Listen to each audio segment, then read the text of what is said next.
հիշում ենք մի քանի տարի առաջ, որ Վեհարանի գրասենյակը, որ նոր մարտնչողներ, դիվանատունը,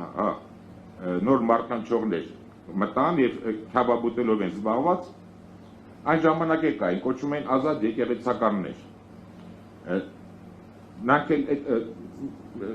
կային էլի հոգեորականներ կային, բայց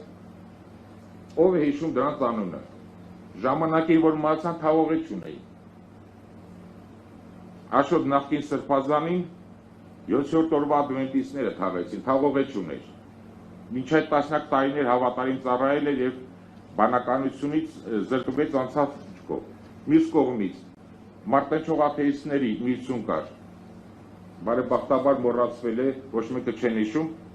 մասիվ եկեղեցին հանձնեցին դրանց, որպեսզի ստեղծի աթեիզմի կամ հակակրոնական պայքարի թանգարան, ամեն տարի պետությունից,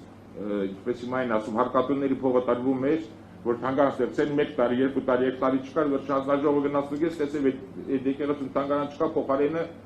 գարեջուր են վաճառում։ Ասեցին, բայց թանգարան պիտի ստեղծեք, ասում եք, թանգարան ստեղծենք, դրանից օգուտ քյար չկա, գարեջուր ծախում ենք, բոնի օգուտ կա։ Հիմա ասինքն